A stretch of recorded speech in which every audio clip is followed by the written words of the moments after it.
The royal family, an institution shaped by centuries of British history. From state occasions to grand weddings, every aspect of their lives is governed by traditions. For the nation, they provide spectacular moments. Everything the royals do has symbolism, has significance. We take a look through the royal rulebook from the very beginning. The traditions of birth. We have this tradition of royal women coming out of hospital, having just given birth, carrying the baby, having to look all happy. We examine the traditions of marriage. It was always a sort of belief that the prospective bride had to be a virgin. Diana obviously proved to be the ideal virgin. And those of grand state occasions. My lords and members of the House of Commons. The Queen does not come to the Commons. The last time a monarch came to the Commons was Charles I, and he rode his horse into the Commons and tried to arrest 5 MPs. We meet the photographer who spent decades covering royal traditions. I was actually witnessing history in the making, there's no question about that. And we shine a light on the modern royals who are shaking up the system by doing things their way. I loved that Meghan came out and really showed her post-bump. We reveal the moment Obama got it horribly wrong. You can see Her Majesty sort of look at President Obama as if to say, oh my gosh, what are you doing? And the incredible letters from Princess Margaret to Parliament when she nearly caused a crisis by breaking tradition. She said, I am particularly anxious that whatever may happen may not cause any embarrassment either to you personally or to the government. She knows everything is hanging on this. These are the secrets of the royal traditions.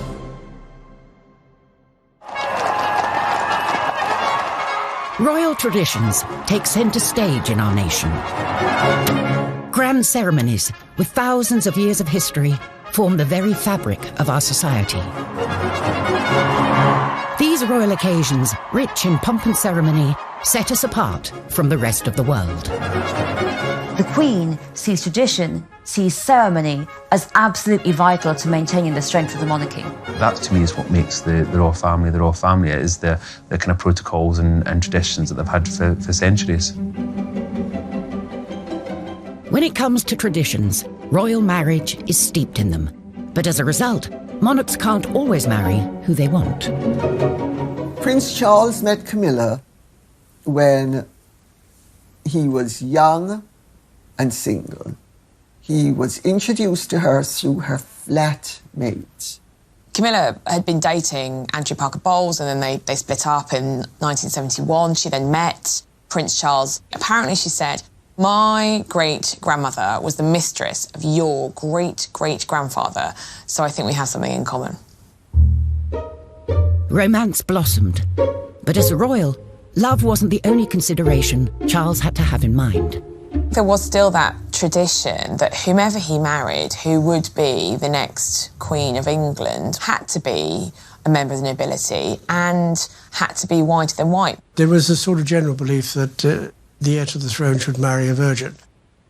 The pressure for Prince Charles, and really everybody else before him, was huge. You know, there are all these, ticking of the boxes. Charles's cousin and godmother, Patricia Mountbatten, said Charles never actually asked the Queen for formal permission to marry Camilla, but if he had, I don't think it would have been allowed. Charles, no longer the young bachelor, was under growing pressure to find the perfect bride. Enter the blue-blooded teenager, Lady Diana Spencer. She was young, she was from a good background, and it was insinuated that she hadn't had a lot of relationships before. There was pressure on him to get engaged and to get married, because at 33, he really had to produce an heir. He'd only met Diana 12 times before they got engaged, so was it really about love, or was he looking to fulfil his role as prince? Prince Philip did write him a couple of notes saying, you've got to make up your mind, yes or no. You can't keep this girl hanging around. At 3 o'clock, Prince Charles and Lady Diana appeared for the first time in public. With the words of his father ringing in his ears, Charles bowed to tradition and quickly moved to close the deal. And I'm amazed that she's been brave enough to take me on. And I suppose in love.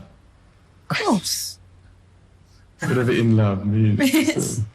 particularly now, through the eyes of the 21st century, we watch that interview and just cringe, because he either didn't love her or he didn't know how to tell her he loved her. In July 1981, the traditional fairy tale wedding played out in front of a global television audience of 750 million. But both, in fact, had reservations. A couple of days previously, Diana had had supper with her sisters, and she said, I don't think I can do it, I don't think I can go through with it. And one of them said, bad luck, Dutch, the nickname for Diana, bad luck, Dutch, your face is on the tea towel now, you've got to do it. And she already at that point thought that Charles had a mistress in Camilla Parker Bowles, and of course, she was right. Tradition, which brought the two of them together, was not enough to save the marriage, which ended in separation in 1992 and finally came to a close in 1996 with divorce. The traditional way of doing things just didn't work. If Charles had been allowed to sort of pursue who he wanted and marry who he wanted, it would have saved Diana a lot of heartbreak, and it would have saved the whole family a lot of heartbreak. Coming up, the very special christening gown, passed down through every royal generation for over a century. The Honiton lace christening gown is the most wonderful symbol of royal tradition. And discover how Princess Margaret had to choose between breaking tradition and losing everything. They say to her that yes, she can marry him, that's fine, but she must lose her title and she will lose her position.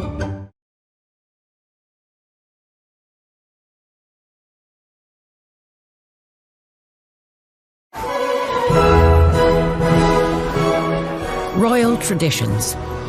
They don't just make for grand occasions full of pomp and ceremony. For the Queen, they're an important reminder of the link between God and the monarchy. The Queen is head of the Church of England. She's Supreme Governor of the Church of England. She believes in her role, and believes in her role as being one for life. And for any royal, these traditions start from the minute you're born. The proud and now rested father was the first to arrive this morning. One wing of a hospital in West London has become synonymous with royal traditions when it comes to births. Prince George was born at the Lindo Wing, where his father was born and his uncle was born, and so many other royal babies have been born. Kent Gavin covered every Lindo Wing photo call for over 35 years, starting with Prince William. Well, we went down there, anything up to, I think it was about 2 weeks prior, because we weren't exactly sure of the date. Police had to put barriers up, and the roads were sealed off, and we used to chain our step ladders so that they could not be moved. And you wrote your name bit on felt, Kent Gavin, Daily Mirror, or whatever it was. Less than 2 days after arriving here, Prince, Princess and baby Prince emerged to the cheers of the crowd. It was over in minutes, you know, everybody shouting and screaming, but of course it was front page pictures. Kate and William carried on the tradition of the photo call on the steps of the Lindo Wing, whilst paying tribute to the past. We saw some lovely symbols that harked back to Charles and Diana. When Prince Louis was born, she wore that red dress, and quite similar to what Diana chose, coming out with Prince Harry. So there are nods to what has gone before, tradition-wise. The Duchess looked somewhat tired, but very happy, in a beautiful red dress and high heels. I mean, we have this tradition now of women, royal women, coming out of hospital, having just given birth, carrying the baby, having to look all happy. Because, of course, previous to this, women had home births. The Queen had all of her 4 children at home, so you wouldn't actually have seen a royal woman, a royal mother, for some time in public. Newcomer to the family, Meghan, decided this was a custom she would sidestep. Meghan didn't want it at all. I mean, she's changed the rule book totally. I don't know whether she went and did it because just changing tradition. She didn't want to have that frenzy. Like Meghan, Julie Montagu married into the British aristocracy, and she doesn't see the appeal either. Listen, I've had 4 children. I can't imagine having to give birth and then have hair and makeup done, put on a dress and a pair of heels, and stand outside my hospital and have a photo opportunity.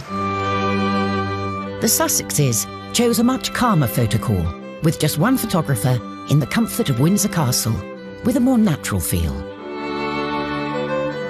I loved that Meghan came out and really showed her, her post-bump.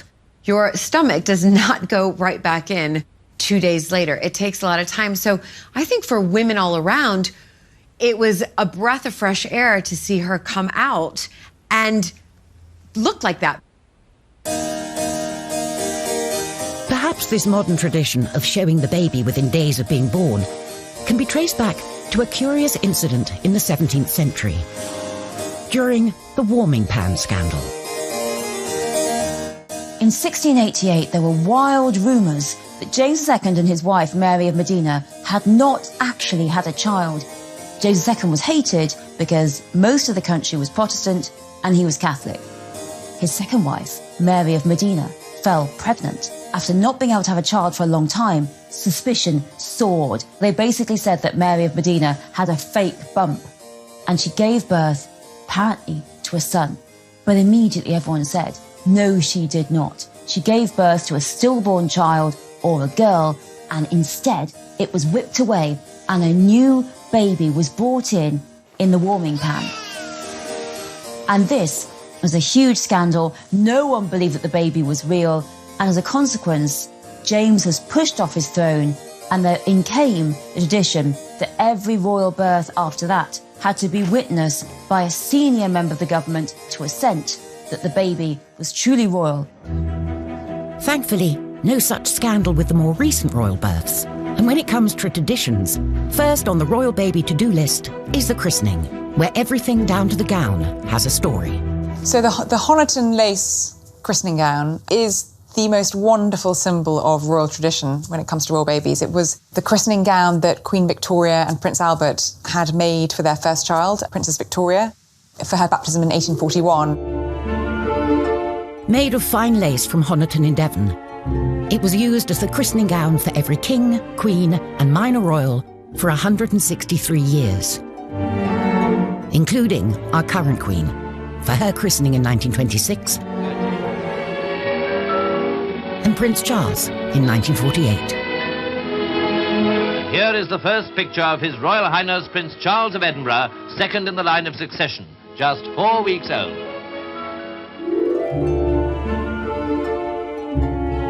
Over 30 years later, he carried on the tradition with his own son.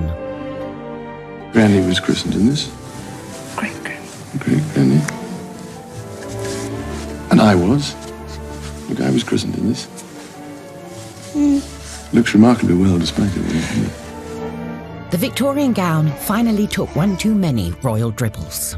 And then in around 2004, when Prince Edward and Sophie Countess Wessex's firstborn, Lady Louise, was wearing it, the Queen noticed that it was looking quite fragile.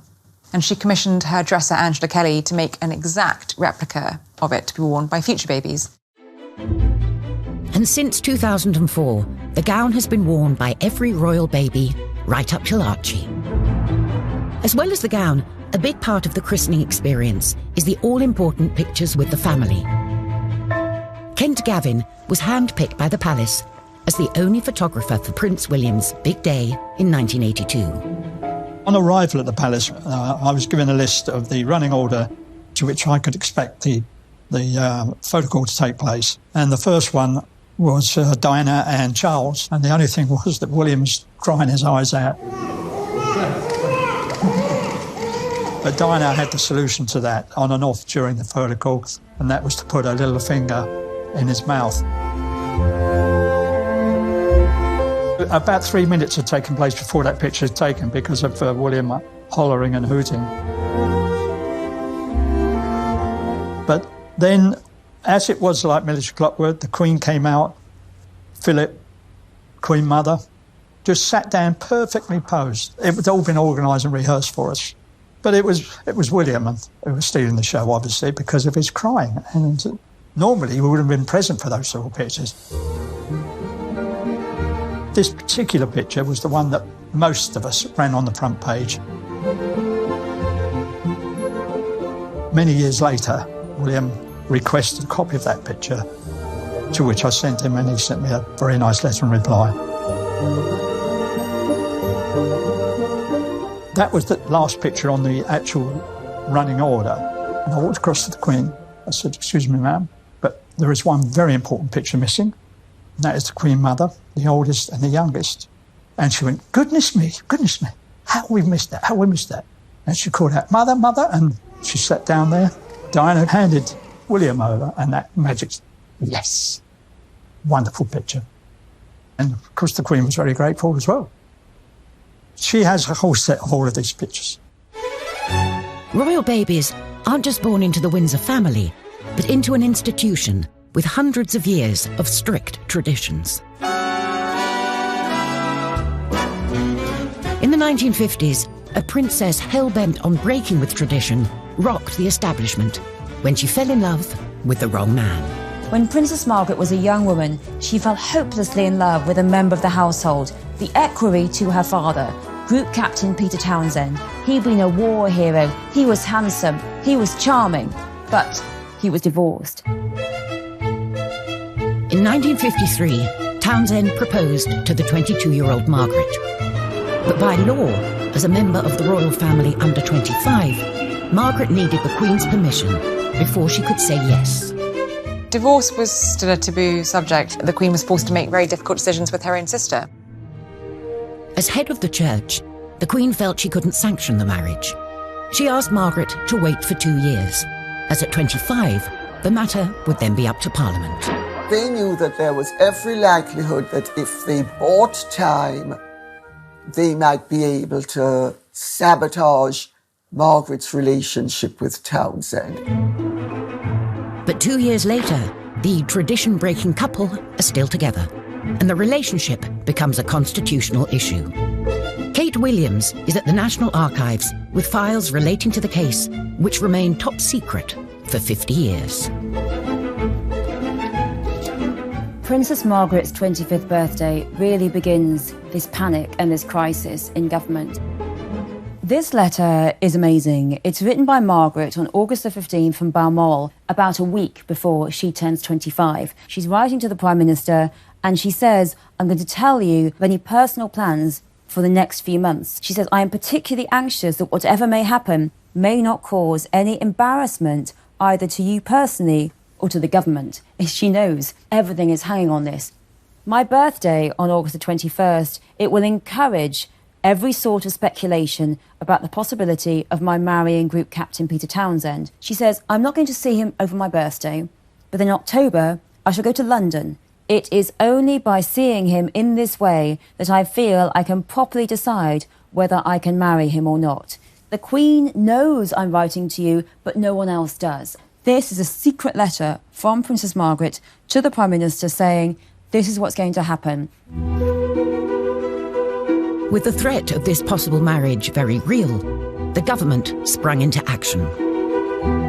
This letter is from the Cabinet Secretary, Norman Brooke, and it's written the day after her birthday, and it is advising the Prime Minister on what to do next. And he's saying, I am quite clear that this is not a matter for the Prime Minister alone, and crucially, it's not just the British government, it has to be the other Commonwealth governments. They all have to be consulted, and they all have to agree. With the seemingly impossible task of gaining Commonwealth consensus, the government set harsh conditions for Margaret. They say to her that yes, she can marry him, that's fine, but she must lose her title and she will lose her position on the civil list. So with absolutely no money or no status whatsoever, she really will be completely excluded. For Margaret, just 25, the cost of what she would lose by breaking with tradition was just too much. I would like it to be known that I have decided not to marry Group Captain Peter Townsend. For a princess, love is not straightforward in the 1950s. It becomes about politics, about religion, and about society itself. These days, divorce is no longer a reason for royals not to marry for love, as Meghan and Harry showed in 2017. Royal weddings, however, are still full of traditions, and the Victorians are responsible for a fair few. Queen Victoria chose to wear a white wedding dress, a tradition that has passed down through the generations. Up until then, royals and indeed commoners generally tended to wear coloured dressings. And the couple chose to have a wedding cake which had a topper on it with figurines of the bride and groom. There's a traditional role for the bouquet too. Their eldest daughter set another tradition when she picked some myrtle from Osborne House for her wedding bouquet. And again, it's something we've seen with both William and Kate and Harry and Meghan. The Queen Mother started her own tradition when she put her wedding bouquet on the grave of the unknown soldier in Westminster Abbey. Obviously, she lost her brother in World War I, so she was probably thinking of him. Traditionally, the royals marry in abbeys and cathedrals, like St. Paul's or Westminster. Charles and Camilla were forced to choose a more humble venue. Both Charles and Camilla wanted to have a civil service at Windsor Castle, but they were slightly dismayed to find out that if they had been granted a wedding licence by the local council, that meant anyone could get married, apply and get married at Windsor Castle for the next year. So they scrapped that. And it did mean that we had the heir to the throne getting married in the local registry office in Windsor with, before him, Mr. and Mrs. Smith, and after him, Joe Bloggs and Kathleen from down the road. There's one tradition the nation and the world looks forward to at any royal wedding. The wedding kiss, of course, is iconic nowadays. So many people will be surprised to know that, in fact, there have only been 3 royal couples who've kissed on the balcony at Buckingham Palace. There was Princess Diana and Prince Charles. They were the ones that really started that tradition. By the time Fergie and Andrew got married, of course, the crowd were waiting for the kiss. And they played up to the crowd and put their hands to their ears. And then the kiss carried on. Coming up, how the Queen's traditional meetings with her prime ministers were not always ones she enjoyed. Famously, she liked John Major. She didn't care for Margaret Thatcher. How the traditional method of royal execution went horribly wrong. So her head falls out of his grasp, drops onto the floor, rolls along. I mean, it's just horrific.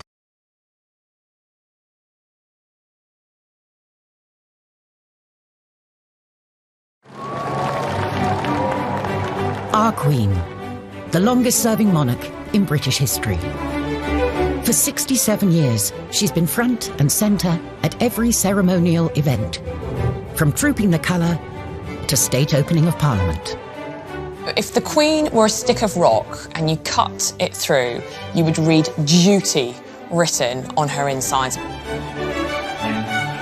As head of state, it's the Queen who has to give final sign-off before any Act of Parliament can become law. And every year since 1952, she's travelled to Westminster to read out the legislation of her government, missing the event just twice, when she was pregnant with Prince Andrew and then Edward. State opening of Parliament, it's absolutely full of tradition, but each of the traditions means something. So, for example, the Queen does not come to the Commons. The Queen is not allowed in the Commons. She's only allowed in the House of Lords. The Commons is for the Commons. It's for the elected parliamentarians, and the Lords is for the appointed parliamentarians. My Lord, pray be seated. Black Rod the messenger walks down to the Commons, and the doors are shut in his face. And he bangs 3 times on the doors. The Commons are summoned. MPs file into the Lords to hear the Queen give a speech outlining the agenda for the coming Parliament. Except for one MP, that is. Well, one of the traditions is that an MP is held hostage at Buckingham Palace. In order to make sure that the Queen gets back, one of the members of Parliament is taken hostage the night before and is not returned to Parliament until Her Majesty is safely away from there. Probably usually an MP that the government don't like anyway. While the words are read out by the Queen, they're written by the government. My Lords and members of the House of Commons. When you're in government, the night before the state opening, you are invited to a buffet supper at number 10. And then the speech is read out so that you know what's in it. There are no surprises.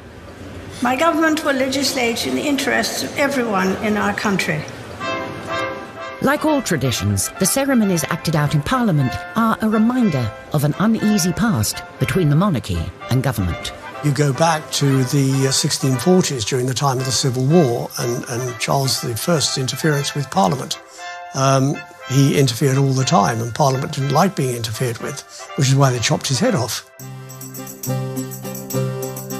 Historically, the axe was the traditional method to get rid of a king or queen.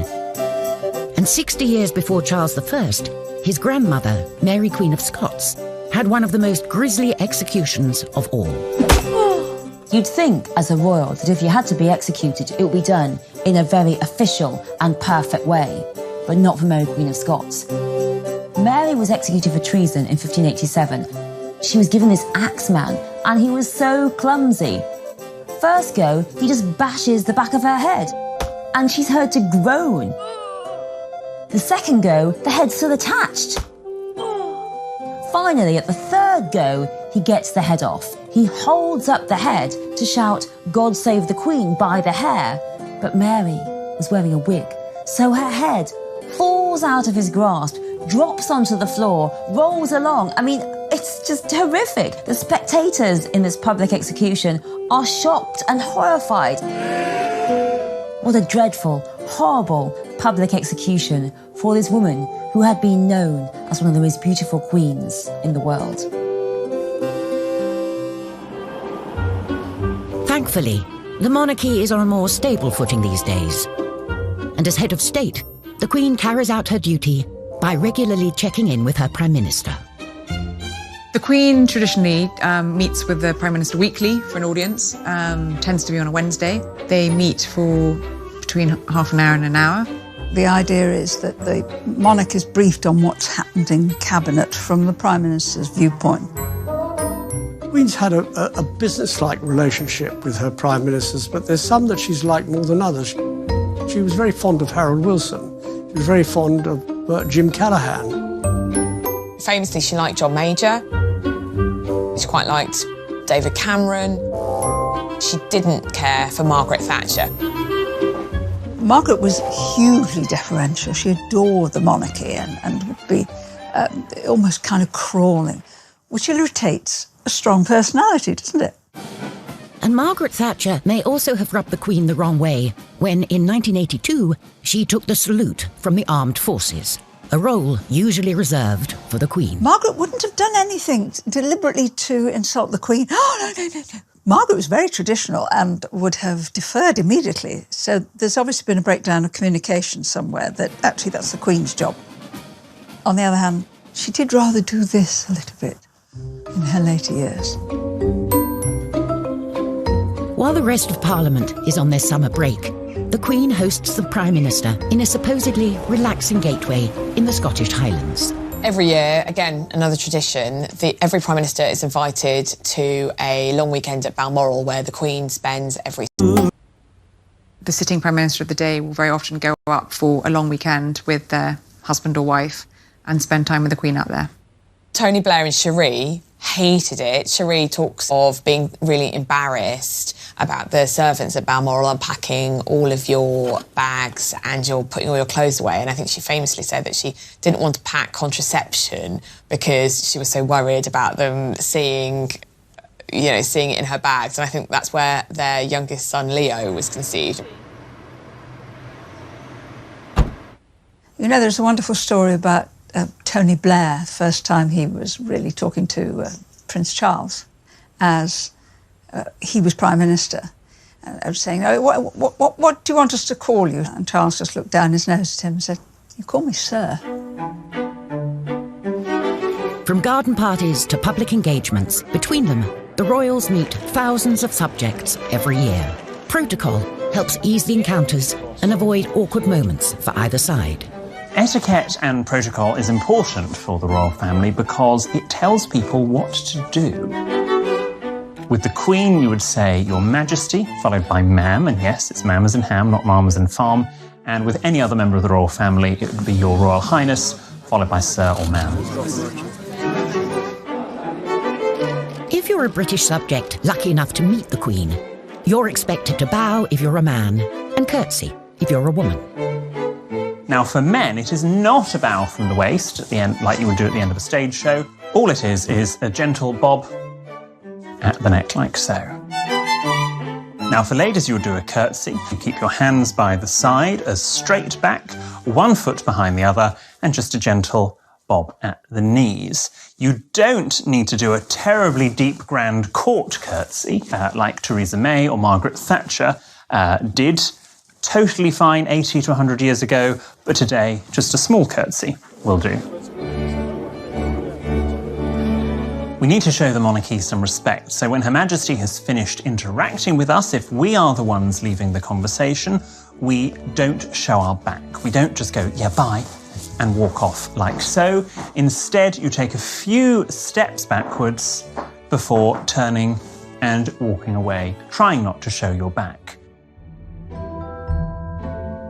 Sometimes, even world leaders get protocol wrong, as President Obama demonstrated when he spoke over the national anthem during an embarrassing moment in 2011. Her Majesty, the Queen.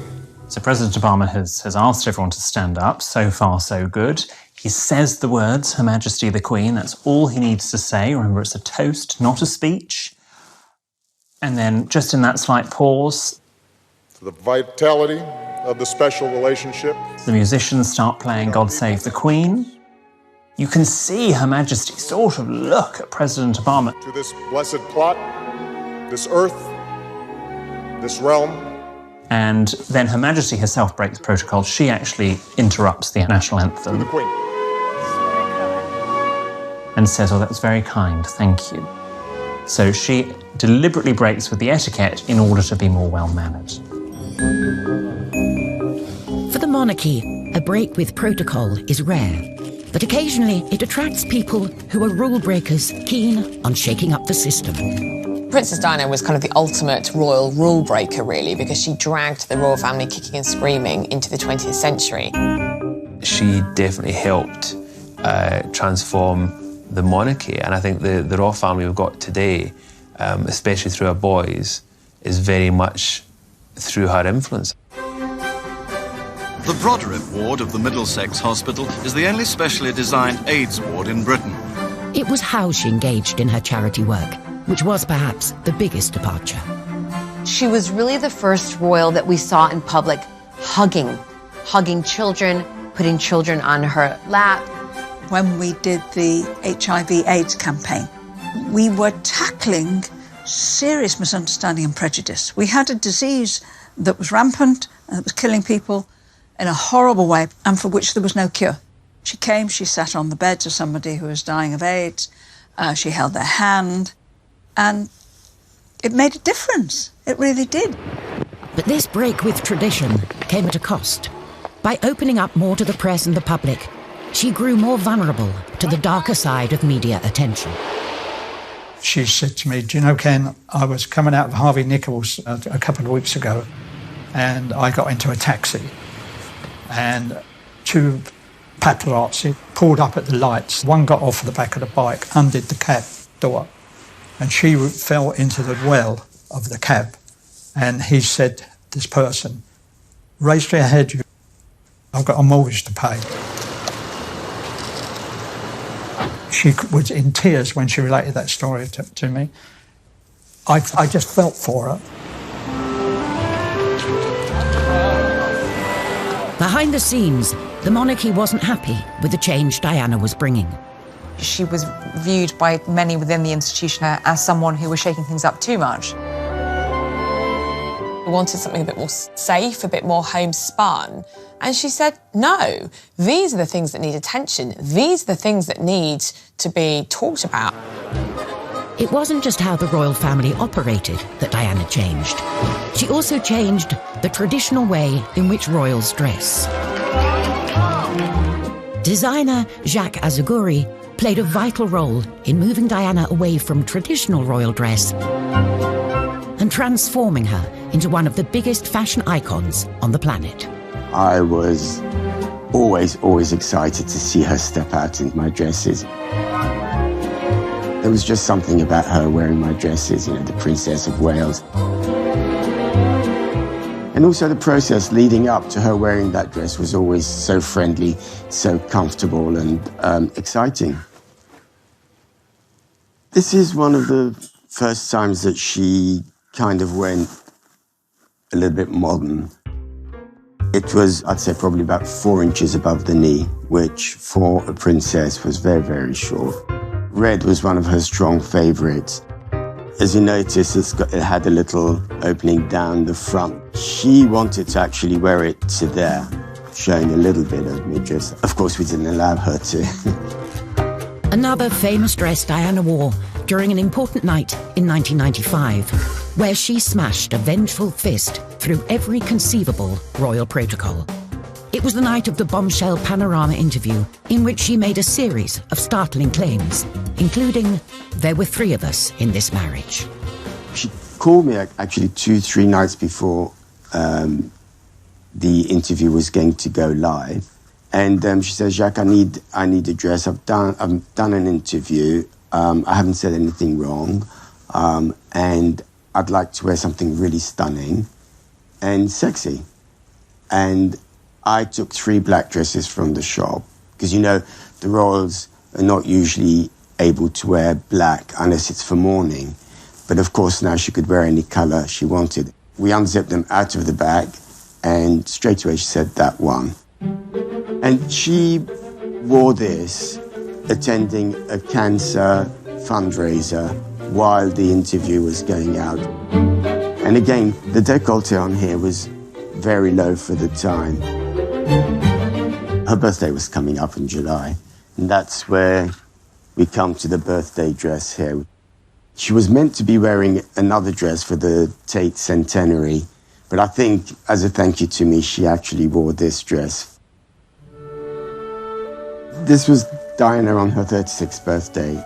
It was really a time of her breaking away from her past, really, the traditions, the royal protocol, and moving on with life as she really wanted to live it.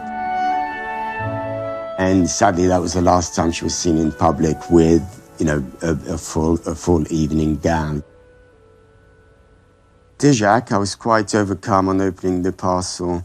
I'm absolutely thrilled to have been given such a beautiful dress for my birthday. Thank you more than I can possibly say for making this day particularly special. Lots of love, Diana. Coming up, Meghan Markle's bumpy introduction to the world of royal traditions. Meghan was criticized for one of the most minor things I've ever heard about, like having a messy bun. And how the royals are kickstarting new traditions fit for the 21st century. When Sussex Royal came about, it racked up over 3 million followers in less than 24 hours, and that broke a Guinness World Record.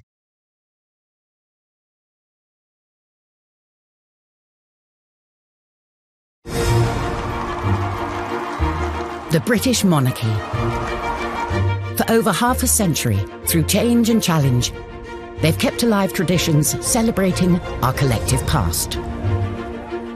The Queen has been the absolute constant. She's lived through the swinging 60s, the miners' strike, the social media age, and she's still here. Now it's up to a new generation to bring the monarchy forward. Meghan Markle is one of the most talked about modern royals. Since her introduction to the royal family in 2016, the headlines have been full of stories of her breaking traditions. Listen, Meghan comes from California, you know, sort of really the land of the free. And then all of a sudden having to move over to this country, marry into the royal family. There's a lot of rules and really regulations that she has to follow.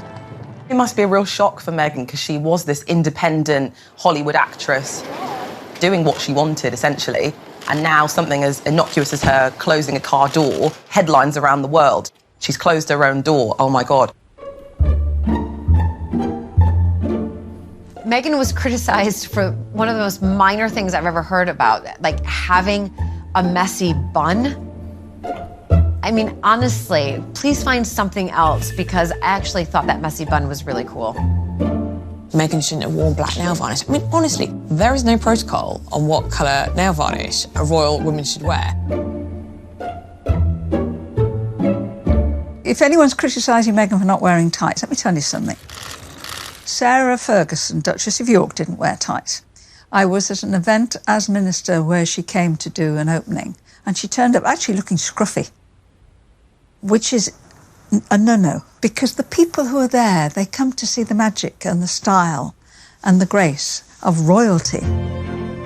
Kate, who stuck to the traditions rulebook, received the opposite criticism from Meghan when she was labelled robotic. I get to see them privately, the royals, and drinks receptions, and she's actually got a wicked sense of humour. But I don't think Kate feels that she can ever kind of let that show publicly, because that's not really what's expected of her as the wife of a future monarch.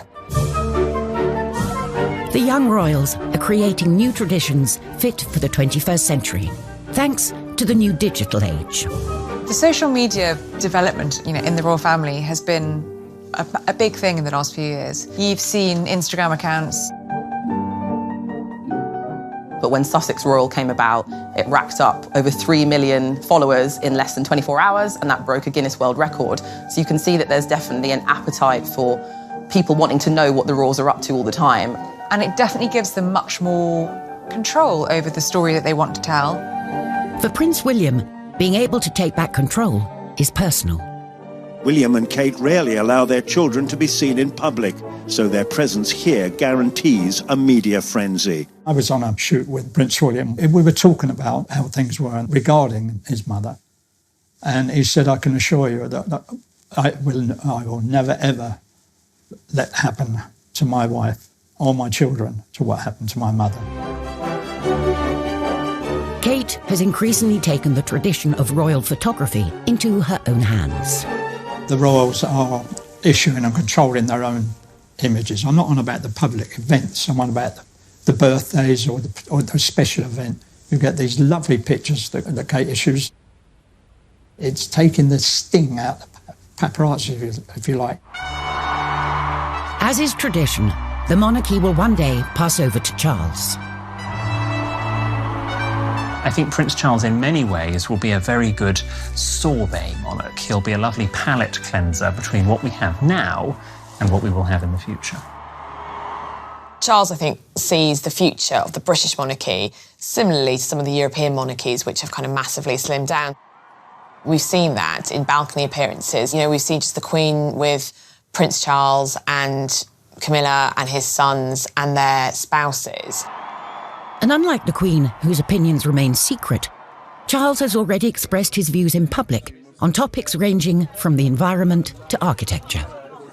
Charles, I know that he is itching to get involved in government politics and itching to get involved in lobbying at that level, but of course it's not allowed, so it's going to be really interesting to see whether or not he can hold back. So I can only urge you to think of your grandchildren as I think of mine, and of those billions of people without a voice. What he will find very hard to do will be to curb his statement of his opinions, or pushing the government to do things. We don't want the royals to take sides. We really don't want the royals to express opinions on things. Whoever is on the throne and whatever they wish to express, one thing is for certain. These royal traditions, which have been at the very heart of our nation and monarchy, will remain.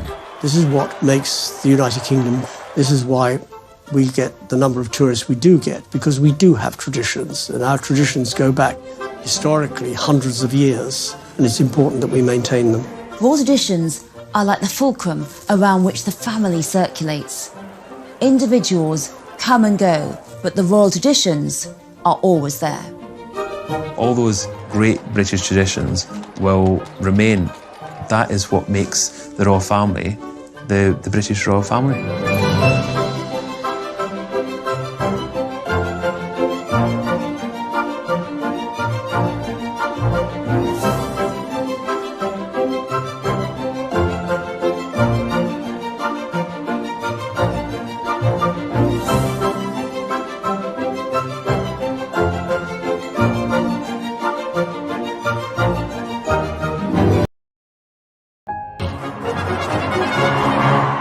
Royal occasions, rich in pomp and ceremony, set us apart from the rest of the world. The Queen sees tradition, sees ceremony as absolutely vital to maintaining the strength of the monarchy.